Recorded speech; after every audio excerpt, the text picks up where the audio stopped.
6-Minute English. Learning English. Hello, this is 6-Minute English from BBC Learning English. I'm Neil. And I'm Sam.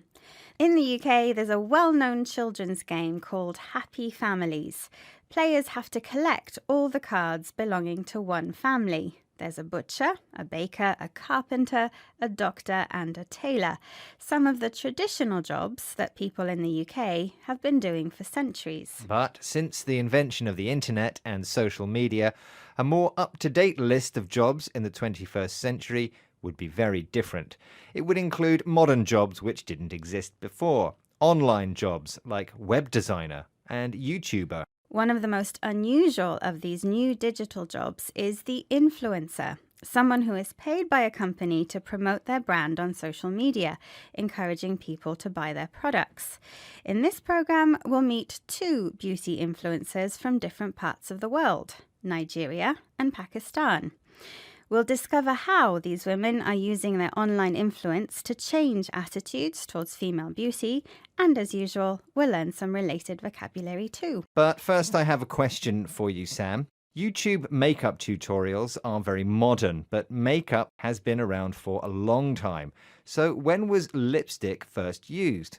Was it A, around 3,000 years ago by the ancient Celts, B, around 4,000 years ago by the ancient Egyptians, or C, around 5,000 years ago by the ancient Sumerians? I'll say it was being used 5,000 years ago by the ancient Sumerians. Okay, Sam, we'll find out if you're right later on. Dima Ume is a beauty influencer from Nigeria. She's been creating makeup video tutorials for women of colour for 8 years and has hundreds of thousands of followers.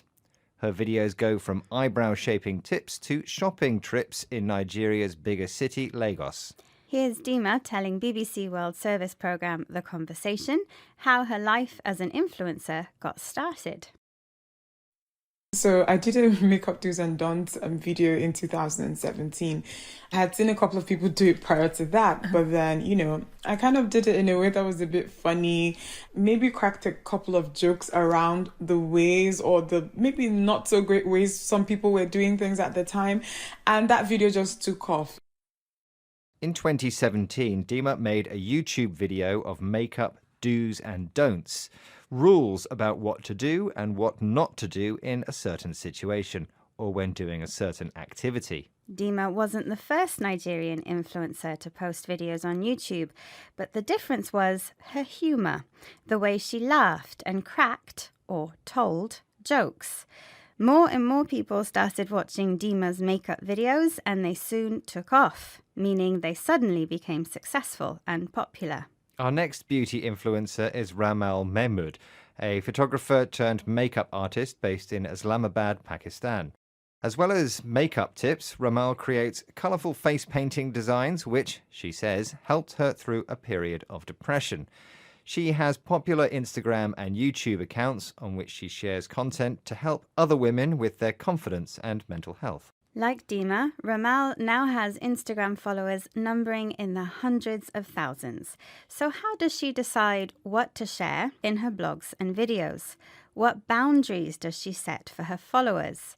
Here's what Ramal told BBC World Service programme The Conversation. Well, people are very intrigued about your personal life as a blogger. That's a given. But you need to have strong boundaries. I do share about my family and friends. You actually have to ask people if they are comfortable being on your platform or not. Ramal says her followers are intrigued about her personal life. If you're intrigued, you're very interested in someone, often because of something unusual or unexpected about them. Ramal accepts that her followers' interest in her personal life is a given, something that is considered to be a fact or that is certain to happen. For example, you could say, it's a given that there will be champagne at a typical British wedding, meaning it's certain, it's a fact, there will be champagne. But just because her followers' interest in her life is a given, that doesn't mean Ramal shares everything with them. She has to set boundaries. Both Dima and Ramal make money as beauty influencers, but what's amazing is how they're using social media to start conversations about what beauty means to women in their country, and sharing some great lipstick tips as well. And speaking of lipstick, let's reveal the answer to my question, Sam. I asked you when lipstick was first used. I said it was around 5,000 years ago by the ancient Sumerians. Which was the correct answer. Ancient Sumerians, both men and women, painted their faces, eyes, and lips. A very early kind of lipstick. Okay, let's recap the vocabulary from this program on influencers. People who influence their social media followers to try different products. Do's and don'ts are rules about what you should and shouldn't do in certain situations. To crack a joke means to tell a joke. The phrasal verb take off means to suddenly become popular or successful. If you are intrigued, you are interested in someone, often because of something unusual about them. And finally, a given describes something that is considered to be a fact or that is certain to happen. Once again, our 6 minutes are up. Goodbye for now. Bye-bye. 6 Minute English.